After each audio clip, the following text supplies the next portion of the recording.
మొదటి సమూయేలు మొదటి అధ్యాయము 28వ వచనం చదివినాము. దాని తర్వాత మొదటి సమూయేలు 2వ అధ్యాయము మొదటి 2 వచనాలు చదివినాము. అక్కడ ఏం చదువుతున్నాము అంటే తల్లి కొడుకులు ఇద్దరు ఆరాధన చేసినారు.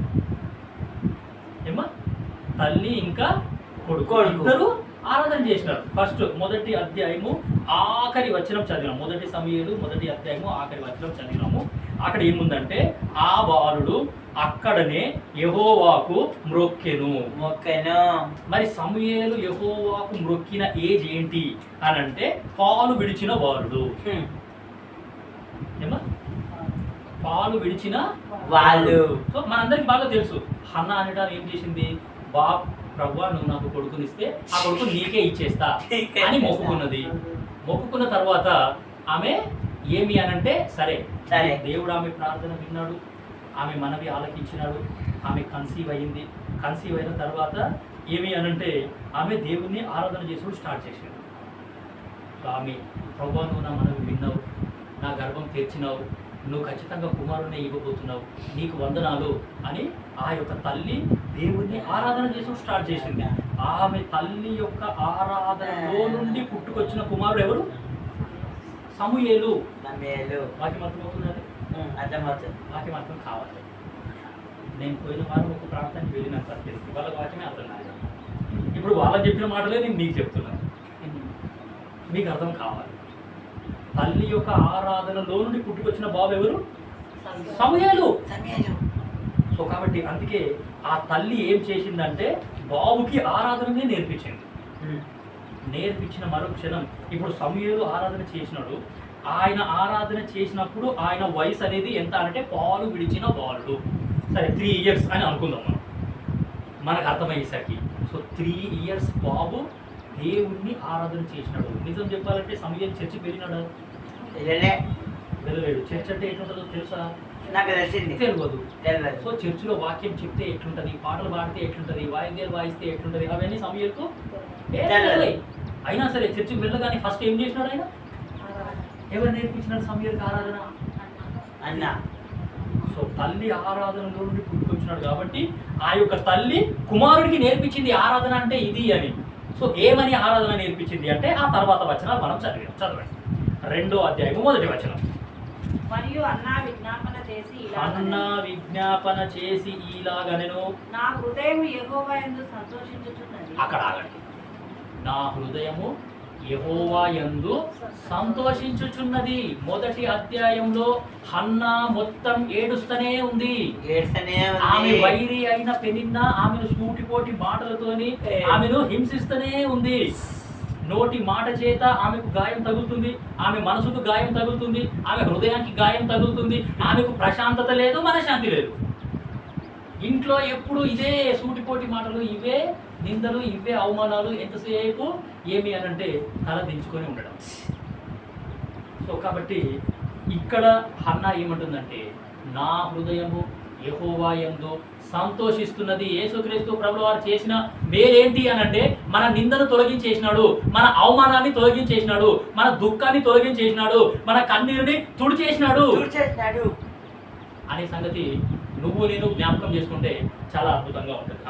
మరియు హన్నా విజ్ఞాపన చేసి ఇలాగ నేను నా హృదయము యెహోవా యందు సంతోషించుచున్నది, యెహోవా యందు నాకు మహాబలము కలిగెను.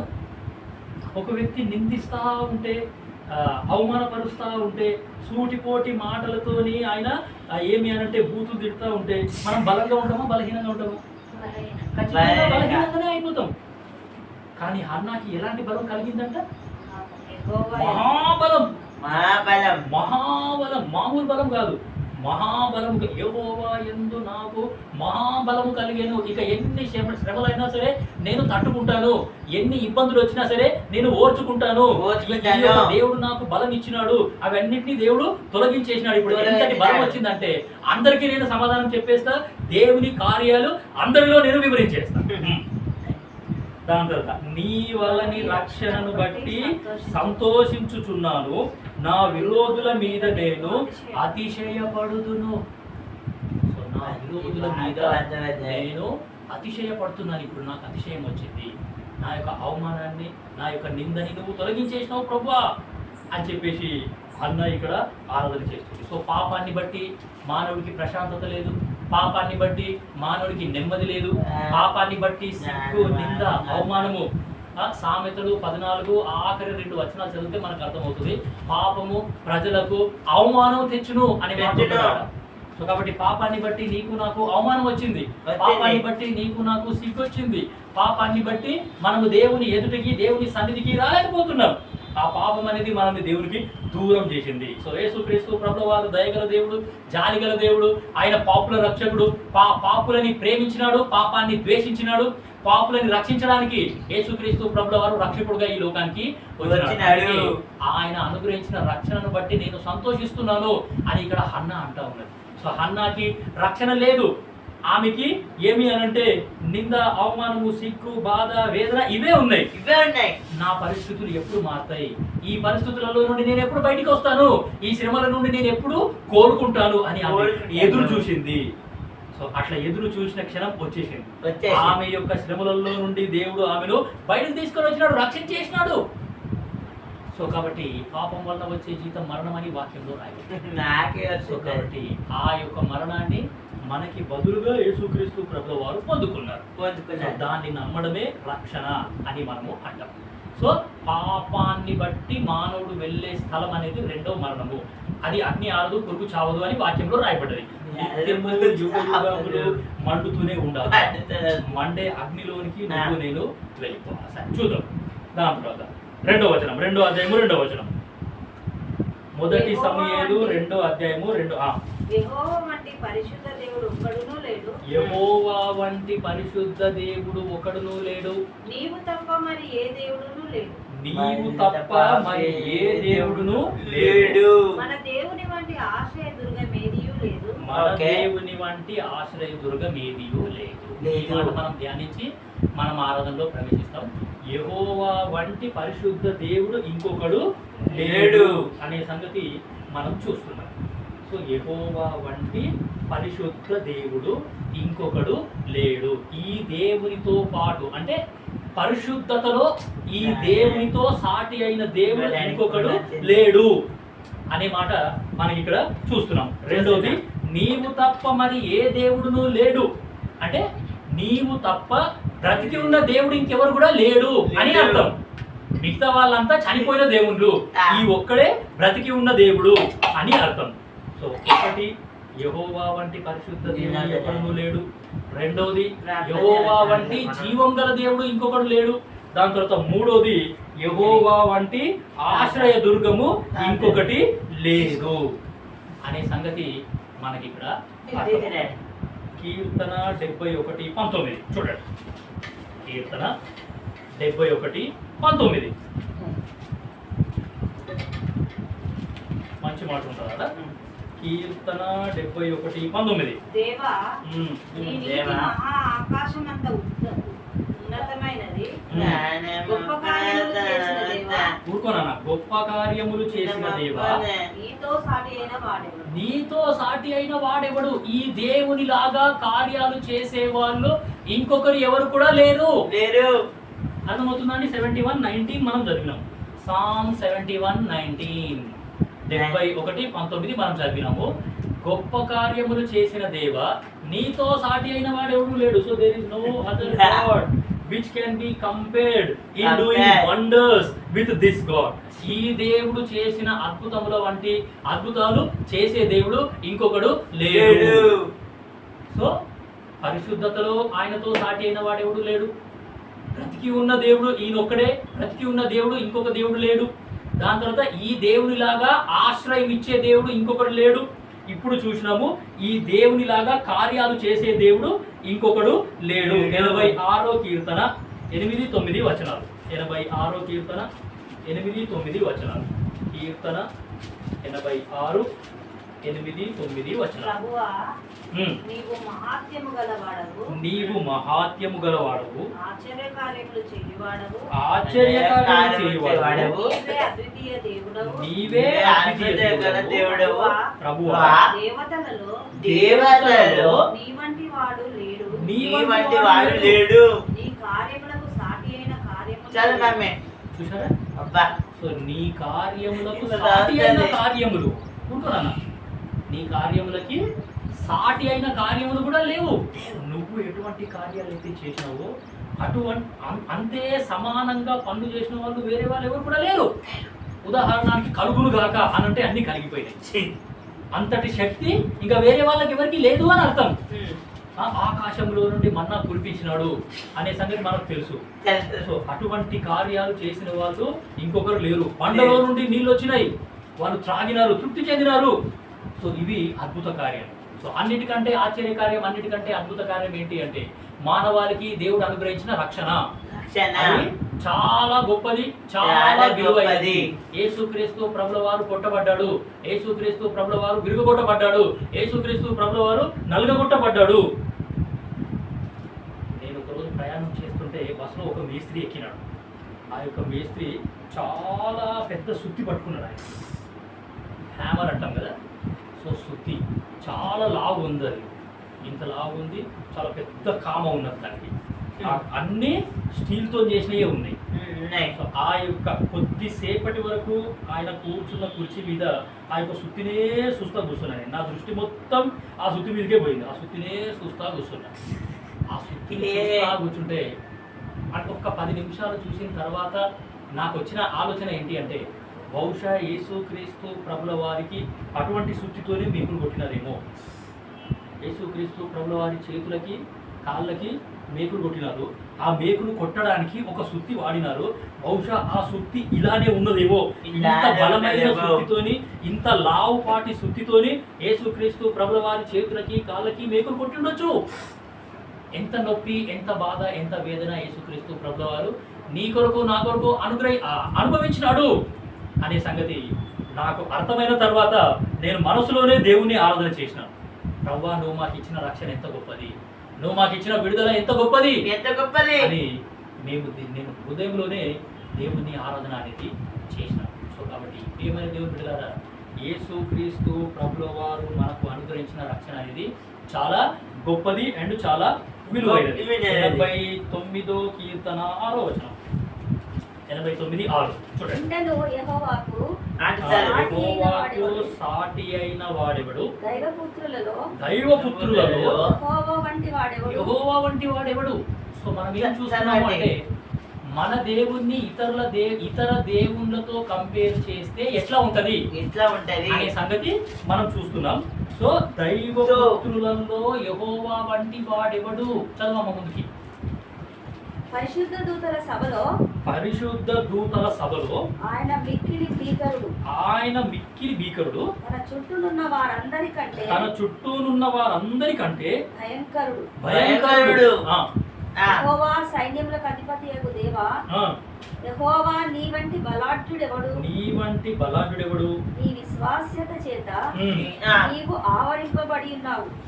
బలాఢ్యుడు అంటే బలములో కూడా ఈ దేవునితో పోల్చదగ్గ దేవుడు వేరేవాడు ఎవడు కూడా లేడు, వేరే వాళ్ళు ఎవరు కూడా లేడు అనే సంగతి మనం ఇక్కడ చూస్తున్నాం. అంత గొప్ప దేవుణ్ణి నమ్ముకున్నందుకు నేను నిజంగా ఎంతో ధన్యులం. ఈ దేవుడు ఆల్రెడీ ఓడించేసినాడు, సైతాన్ని ఓడించేసినాడు, లోకాన్ని ఓడించేసినాడు, లోకాన్ని జయించేసినాడు. ఇదిగో నేను లోకమును జయించి ఉన్నాను అని ఈ దేవుడు చెప్పేసినాడు. సో ఈ లోకాన్ని జయించిన దేవుణ్ణి నువ్వు నేను నమ్ముకున్నాం, సైతాన్ని ఓడించిన దేవుణ్ణి నువ్వు నేను నమ్ముకున్నాం, పరిస్థితులను జయించిన దేవుణ్ణి నువ్వు నేను నమ్ముకున్నాము అనే సంగతి మనకి ఇక్కడ అర్థమవుతుంది ప్రియమైన దేవుని బిడ్డలారా. సో కాబట్టి 77వ కీర్తన 13వ వచనం చూడండి. 77వ కీర్తన 13వ వచనం. దేవా, నీ మార్గము పరిశుద్ధమైనది, దేవుని కంటే మహాదేవుడు ఎక్కడ ఉన్నాడు, దేవుని వంటి మహాదేవుడు ఎక్కడ ఉన్నాడు అనే సంగతి మనం ఇక్కడ చూస్తున్నాం.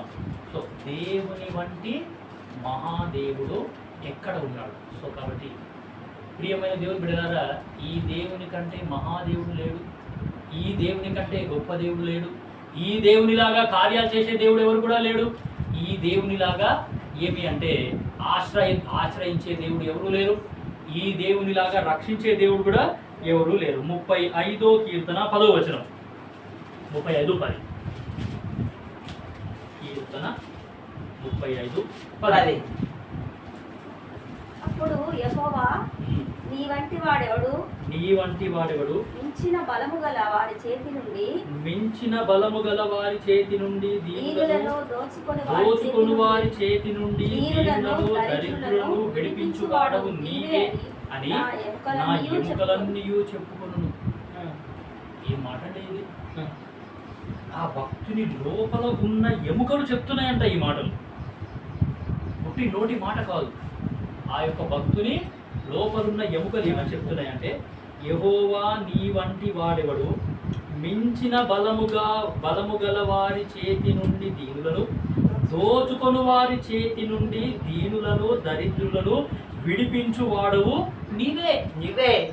సో మనకు విడుదల అనుగ్రహించే వాడు కూడా ఈ దేవుడే. ఈ దేవునిలాగా విడుదల అనుగ్రహించే దేవుడు ఇంకొకడు లేడు. అర్థమవుతుందమ్మా వాక్యం మీకు? అర్థమవుతుంది కదా? సరే, ఇంకో వచనం చూడండి. 113:5. 113వ కీర్తన 5వ వచనం. ఉన్నతమందు ఆసీనుడై ఉన్న మన దేవుడైన యెహోవాను పోలి ఉన్న వాడెవడు. ఎంత మంచి మాట అండి. ఎంత మంచి మాట. ఉన్నతమందు ఆసీనుడయ్యున్న మన దేవుని వంటి పోలినవాడు ఎవడు అంటే సింహాసనము విషయంలో కూడా ఈ దేవుడే గొప్పవాడు.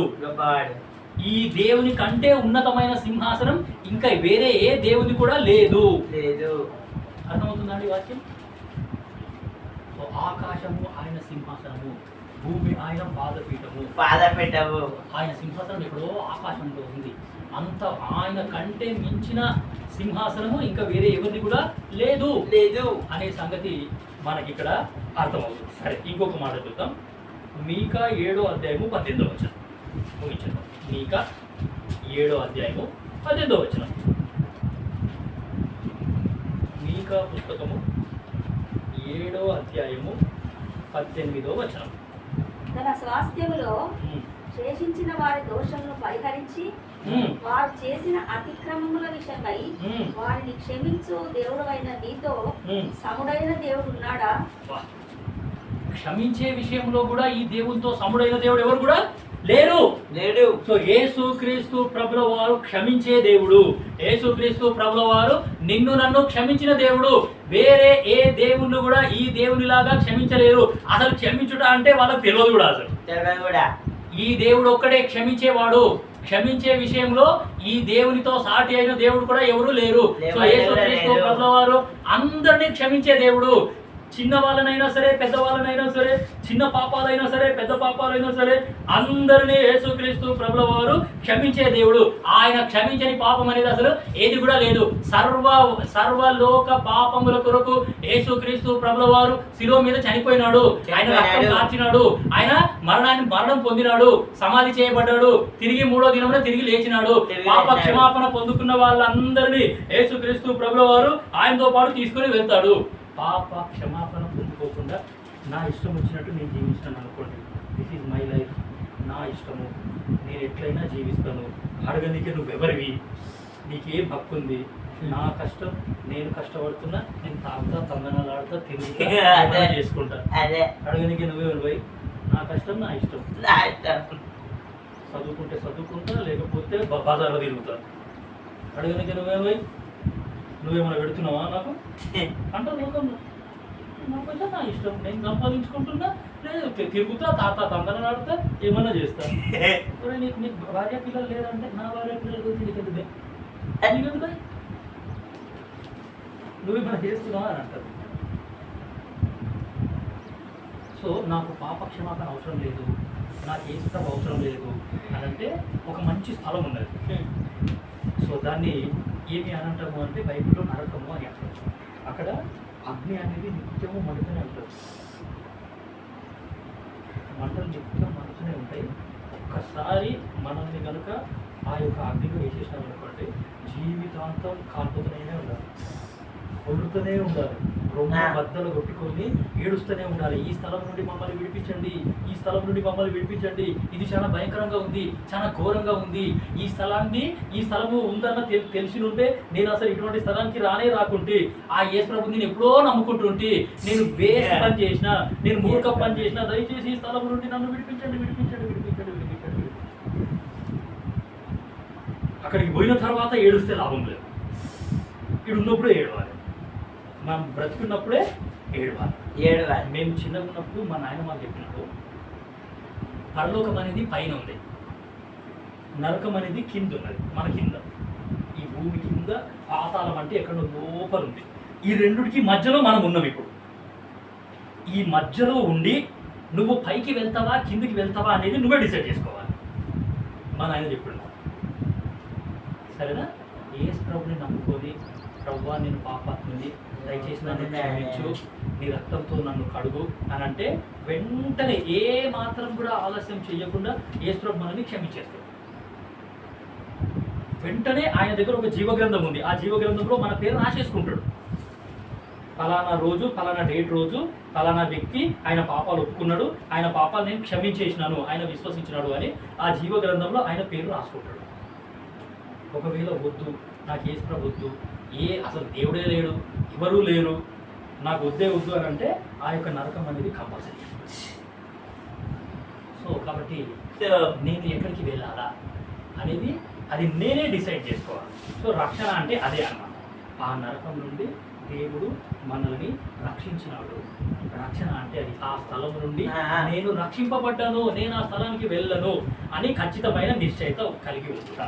సో అందుకే మనం చూసింది ఏంటంటే బలాఢ్యుడైన దేవుడు, ఈ దేవునితో సమానమైన దేవుడు ఎవరు లేరు, ఈ దేవునిలాగా కార్యాలు చేసే వాళ్ళు ఎవరు లేరు. ఆ యొక్క నరకం నుండి తప్పించే దేవుడు ఈ ఒక్క దేవుడే అనే సంగతి మనం గుర్తుపెట్టుకొని ఏం చేస్తామంటే దేవుడిని ఆరాధన అనేది చేస్తాం. స్టార్టింగ్లో ఆరాధన చేస్తే